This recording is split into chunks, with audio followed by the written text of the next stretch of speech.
This is the story of the fox and the little prince who tamed him. At the time that they met, the little prince was feeling down. You see, he had a flower back home who told him that she was the only one of her kind in the whole universe, his own special rose. But then he came upon an entire garden of roses, all alike, just as beautiful as his rose. He thought that she would be very much annoyed. She was quite vain, you see, and she would pretend that she was dying to avoid being laughed at. And the prince would be obliged to pretend that he was nursing her back to life. He knew that if he did not do so, she would really allow herself to die. The little prince no longer felt special, for instead of having a unique flower, all he had was just a common rose. And he lay down in the grass and cried. It was then that he heard a voice. "Good morning." "Well, good morning," the little prince responded politely, although when he turned around he saw nothing. "I am right here," the voice said, "under the apple tree." "Who are you?" asked the little prince. "You are very pretty to look at." "I am a fox," the fox said. "Come and play with me," proposed the little prince. "I am so unhappy." "I cannot play with you," the fox said. "I am not tamed." But the prince did not understand the concept of taming. So the fox went on to explain that taming means to establish ties.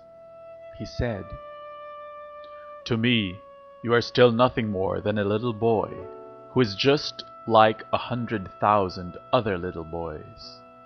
And I have no need of you, and you, on your part, have no need of me. To you I am nothing more than a fox, like 100,000 other foxes. But if you tame me, then we shall need each other. To me, you will be unique in all the world. To you, I shall be unique in all the universe." You see, the fox's life was very monotonous. He hunts chickens, men hunt him. All the chickens are just alike, and all the men are just alike. And in consequence, the fox was a little bored. He knew that if the little prince tamed him, it will be as if the sun came to shine upon his life. He shall know the sound of a step that will be different from all the others. Other steps send him hurrying back underneath the ground. The little prince's steps will call the fox like music out of his burrow. The fox said, "Look at the grain fields. I do not eat bread. Wheat is of no use to me. The wheat fields have nothing to say to me, and that is sad. But you have hair that is the color of gold. Think how beautiful that will be when you have tamed me. The grain, which is also golden, will bring me back the thought of you, and I shall love to listen to the wind in the wheat." The fox gazed at the little prince for a long time. "Please, tame me." Although the prince really wanted to tame the fox, he felt that he did not have much time.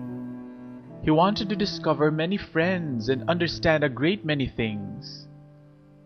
But the fox said, "One only understands the things that one tames." Men have no more time to understand anything. They buy things already made up at the shops, but there is no shop anywhere where one can buy friendship. And so men have no friends anymore. If you want a friend, tame me. And so the little prince agreed, and the fox taught him the steps in taming. "You must be very patient," said the fox. "First, you will sit down at a little distance from me. Like that, yes, on the grass. I shall look at you out of the corner of my eye. and you will say nothing. Words are a source of misunderstandings, but you will sit a little closer to me every day." So the next day, the little prince came back. "It would have been better to come back at the same hour," said the fox.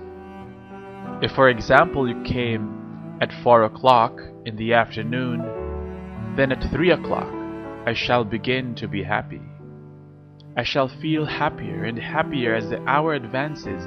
At 4 o'clock I shall already be worrying and jumping about. I shall show you how happy I am, but if you come at just at any time, I shall never know at what hour my heart is to be ready to greet you. One must observe the proper rites."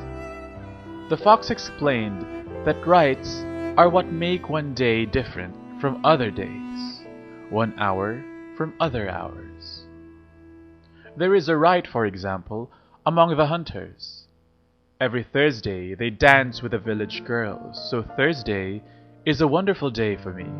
I can take a walk as far as the vineyards, but if the hunters danced at just any time, every day would be like every other day, and I should never have any vacation at all. So the little prince tamed the fox, and the hour of his departure drew near. So the fox said, "I shall cry now." "It is your own fault," said the little prince. "I never wished you any sort of harm, but you wanted me to tame you." "Yes, that is so." "But now you are going to cry, and it has done you no good at all." "It has done me good, because of the color of the wheat fields. Go and look again at the roses.